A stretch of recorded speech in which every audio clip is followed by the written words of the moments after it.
It's easy to feel lost watching the thousands of drum videos at your fingertips, never knowing who you should listen to, what you should focus on, or how you should practice to actually get better. And that's because there are 3 crucial mistakes that hold back 99% of drummers, which most of those videos completely ignore. So in this video, I'll show you what these mistakes are, how they're capping your hand speed and slowing down your progress, and I'll show you a simple way to fix them so you can rapidly improve your control, timing, and groove on the kit. By the way, all the diagrams and notation that we're using in this episode are free, link in the description. Mistake number 1 holds a lot of beginner drummers back, and it's something that I call the control conundrum. And drummers that are dealing with this control conundrum, they're experiencing things like sloppy timing, uneven strokes, uncontrolled dynamics, and also tension and strain in their hands. But when they fix it, not only does their technique become much more relaxed, but their endurance improves and they find more speed with less effort. So here's what the conundrum looks like. Let's say you're playing single strokes. Just right, left, right, left. Let's say that we're trying to get our single strokes very even so you can control the dynamics of every stroke. For a lot of beginner drummers, their dynamics when they play single strokes looks something like this, very uneven. Especially, it's very common for the dominant hand to be a bit louder. So let's say this is the volume. You can see all the lefts are quieter. Even if the right hand is louder and the left hand is quieter, not all of the right hands are the same volume. Some are louder than others. And it creates this issue where you can never be too sure how you're going to play the thing you intend to. It's always going to be a little bit different every time, so you don't have that confidence in it, right? Now, the cause of all this is inconsistency of motion and especially stick height inconsistency. But the stick height inconsistency itself is caused by deeper technique problems that we're going to dive in and analyze so you can finally get this. So let's talk about how most drummers play the drums, move their drumsticks. Here's my hand. Here's the drumstick, right? Oh, and let's get a little drum down here. That's a snare drum, it's very shallow. So for most drummers, the arc of their stick looks a little bit something like this. You lift the stick up, you bring it down, you hit the drum, and then you lift it back up, right? So far, this is the most common sense way to move the stick and play the drums. And if you practice this a lot, then you're gonna get close to even, but there's a couple of deeper issues. Now, you might think, oh, you have to start the stick at the same point that you end it. So we're ending right at this height, right? And it makes sense on the face of it. You're going to get even dynamics this way. You start here, you lift up, you bounce up to the same height, you end there. You start there again, you lift up, you bounce back down to the same height. So it should result in even dynamics, right?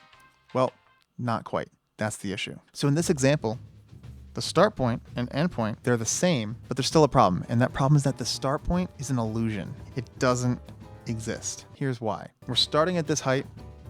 We're lifting up and coming down like so. So we end up here before we come down. But the problem is that if you're moving up and you don't pause there, you don't know exactly how high you lifted the stick up. Sometimes you got this high before going down. Other times you stopped a little bit lower. Maybe sometimes you even raise the stick up even higher than that. It all happens because every stroke a beginner drummer might take, they start by lifting up. And the mental model makes sense, but unfortunately it also means you have no consistency in the range of motion that the stick travels. So if the stick is actually starting at different places each time you lift it up, well, the dynamics will never be consistent. Every stroke is going to be different, even when you don't intend for it to be. And worse than that, you have a different distance that you need to travel down each time because the height is always different. Meaning you might actually come down a microsecond later or earlier than the last stroke than you intended to. The dynamics are always subtly off. Timing is never quite solid, all because you're lifting the stick up. So what is the actual fix here? This concept is so powerful that I've been teaching it to students for over 10 years.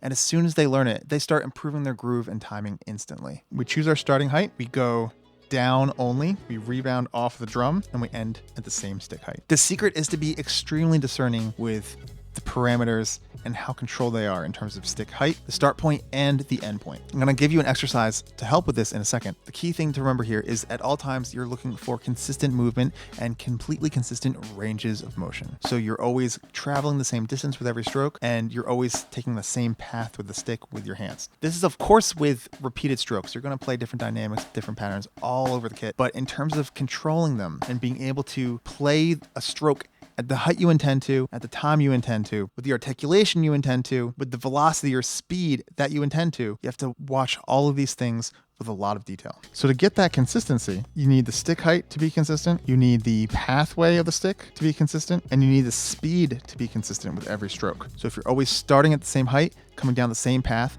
at the same speed, and the same starting time, too, by the way. We'll get to that later. Then you're always going to hit the drum exactly how you want without those unintended variations. And here's the exercise that's going to get you there. Take your sticks. We're going to do pretty large rebound strokes or free strokes. But the key thing that we're going to do, instead of lifting up like this to play, we're going to start high, place our other stick behind it, back it off about an inch, and then this is your starting point. You go down only, and you come back up. You should do it slow a whole bunch of times. Make sure you're very relaxed. And then do it so that when the stick bounces up, it stops right near your reference stick where it started.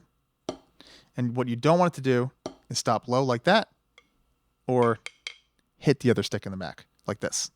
Because then it's coming back too high. It's coming back higher than the original starting point, right? So we want to be just an inch off the reference stick, so to speak. And you want to bounce back up to that exact same height. That's the skill. That's the way you can measure and refine and self-assess and adjust your stroke heights so that they always start and end the same. But there's a couple issues that I can help you with if you're having trouble with it. So let's break that down. So a lot of drummers get stuck on this point where they want the stick to bounce back up to the same point, but they can't.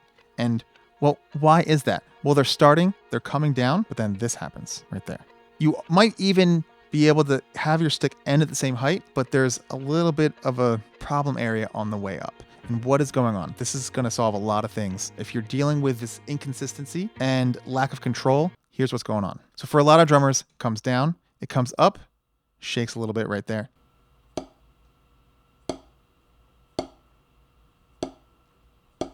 You see how my hand kind of stops it early and there's this like shake to it. If you're not able to bring the stick back up cleanly, it all goes back to the control conundrum. You're trying to control the stick too much. And that's the conundrum. If you want control, you have to let it go. But what's going on here? Well, there's actually tension interrupting the process of the stick rebounding up freely. And the control conundrum is this. Here's the key formula you need to remember. If you take more control, you're going to have less. If you relinquish that control, give it up, and you have less control over the stick, you're actually going to end up with much, much, much more control over what you play. You know, it's the art of letting go, the art of relinquishing control over the stick, over the physics of how it interacts with the drums. And you're just there along for the ride a lot of the times. Of course, you do drive some of the motions. I'm not saying you just sit there. Well, what do we do? Well, what I want you to do is imagine that you're dribbling a basketball. What happens when you dribble a basketball? You throw the ball down. And then what happens? The ball bounces off the ground.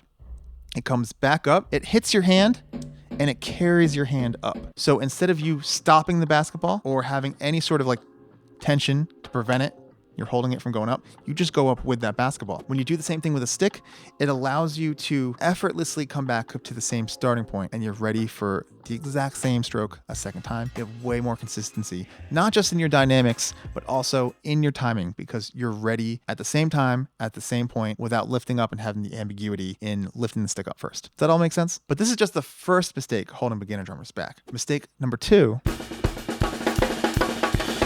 the practice plateau. Now, this is when you practice, and you don't get results. You practice for days and nothing seems to get better. You practice for weeks and you're still struggling with the same thing. You practice for months and sometimes you feel like you're getting worse. What is going on? So I'm going to show you why it's happening and what you can do about it. Now, the real problem is actually not having a clear vision before you practice. So if you don't have a really good idea of why you're practicing X, Y, and Z, I really want you to take a step back and think about why you're learning the thing you are, and if maybe there's something else that would be better for you instead. And I'm going to give you a system to reframe how you think about practicing and what it actually takes to improve on the drums. So I really want you to think about changing your entire practice paradigm. Here's what it should look like. We're going to divide everything you think about in terms of music and playing the drums into 4 quadrants. You have 1, 2, 3, 4. 1 is your body. So that means thinking about how you actually move your body, not the drums, not the sticks, but how you move yourself physically to manipulate the sticks, the drums, and the sound. So getting deep into that. Number 2 is your mind. I actually say that your mind comes first. Your brain is how you control your body. Everything you do anytime in life, not just on the instrument, but when you're driving a car, when you're walking up a flight of stairs, it all becomes your muscle memory. It all gets encoded into your mind, and it's what you recall later on autopilot. So you have to get really clear on the right way to actually encode your mind, program your brain so that your body does the stuff you want it to do. Number 3 is sound. Sound in this case for the drums is the orchestration that you play, the melody that you have conceptually, or literally on the drums if you have different notes or high and low pitches. It's the actual sonic shape or tone that you're getting out of the drums and cymbals, and how you can control that through tuning, of course, and then how you actually play and draw out the sounds from the drums. Number 4, very importantly, is time. Time is the rhythm, the pulse, the feel, the groove, and the tempo of the music or the thing that you're playing on the drums. But right now, we're really just going to focus on body and the mind, because your body is how you execute on the drums. Your mind is how you program the execution. So when you're practicing, instead of just going through the motions, going through the first couple pages of stick control, just rote memorization of patterns, I want you to think of 3 things, and this becomes a new system for practicing. And it looks like this. We're going to have 3 Ds. We have the destination. And that's why I said, think about why you're practicing what you're practicing. You need to think of, is this thing I'm practicing going to get me to where I want to be on the drums? Is it a stepping stone towards how I want to play or the things that I want to be able to execute? Now, if it is, you're good. But if it's not, we need to back up and we need to diagnose what's going on in our playing. So maybe we need to diagnose the exercise and if it's actually the right thing, or we need to diagnose how we're moving on the drums, what's going on with our technique. Is this exercise an efficient way to not only get my body all working synchronously, but also developing freedom so I can express myself and not be stuck playing the same grooves and fills that I know? So am I just practicing a fill, a pattern, or am I practicing a system that unfolds into different possibilities and ways to express yourself? Now, once you've diagnosed maybe what's going wrong with your technique or why something is getting out of time with this coordination problem you're having, that's when you design a new way of tackling the problem. And you can be very discerning on, is this a thing that is serving me, or is it actually getting my way? Am I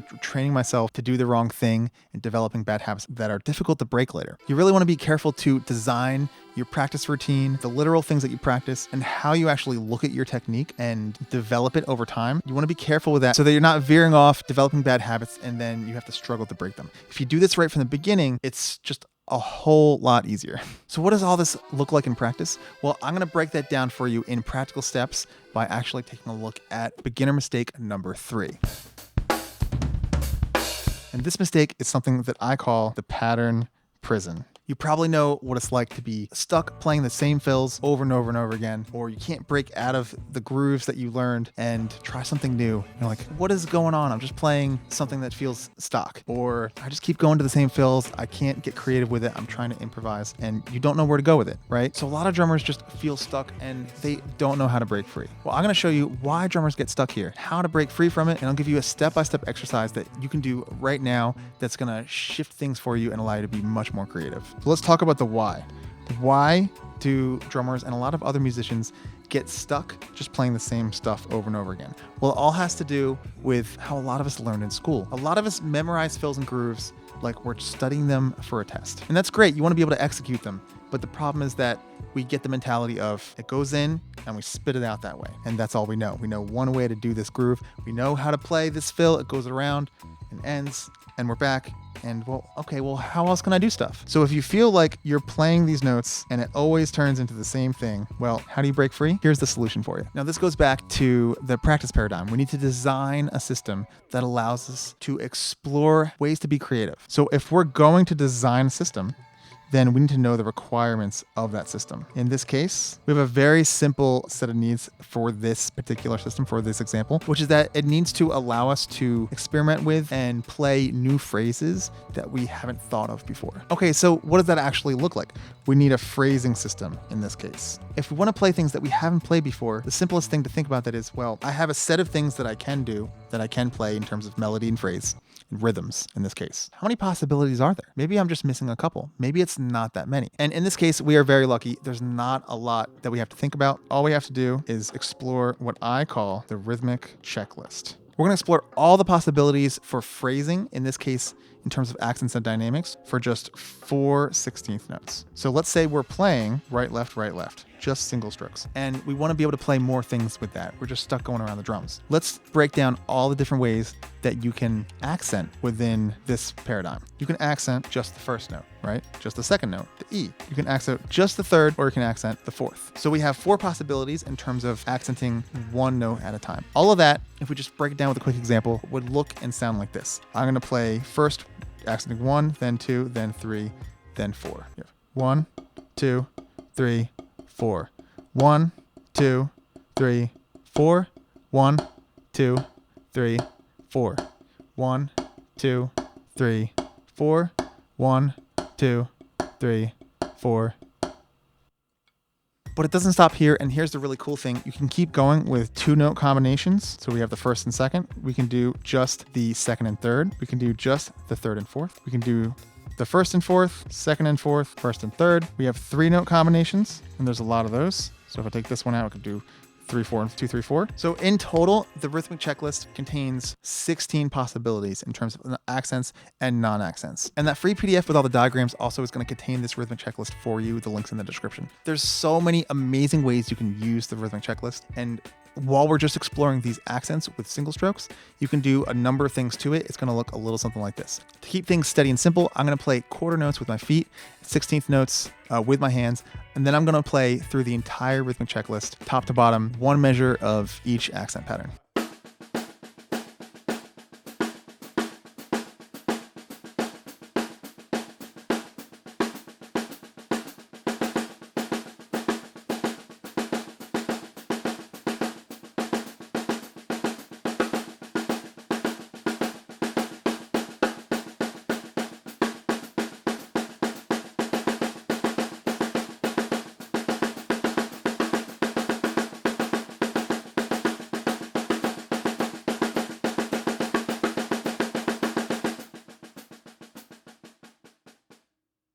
Now, if you can do that comfortably, and by the way, you do not start that fast, you could then begin to experiment with 2 main things here. Actually, 3 main things. You can experiment with the range of your dynamics. Remember, we're talking about ranges of motion. So maybe the accents aren't always at the same height. Maybe you do. You see how the left is not as high as the right. Or you experiment with articulation. Do some buzz rolls. You can do some shallow rim shots. And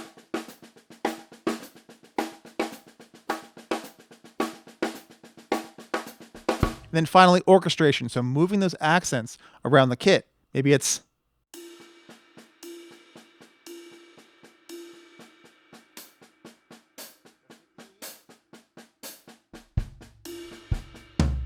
Now, I don't have a lot of toms here, so I just got the cymbals. I'm going to show you playing accents with the rhythmic checklist, where I'm going to move those accents to the cymbals, and I'm going to also double them with my kick drum.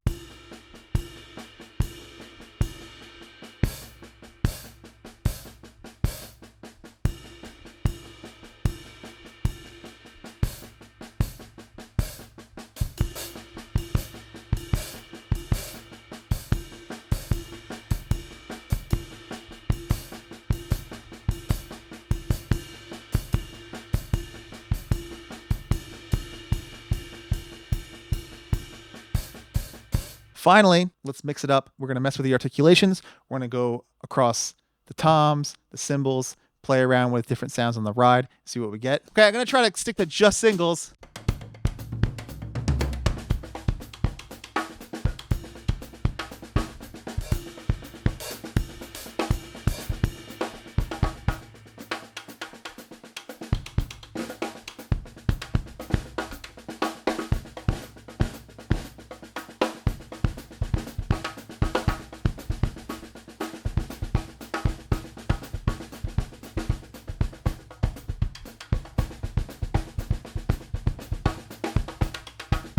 You're almost ready to get yourself up off that drumming plateau, but if you're making any of these mistakes, it'll keep you running into the same problems. So watch this video next, where I'll show you what these mistakes are and how you can fix them.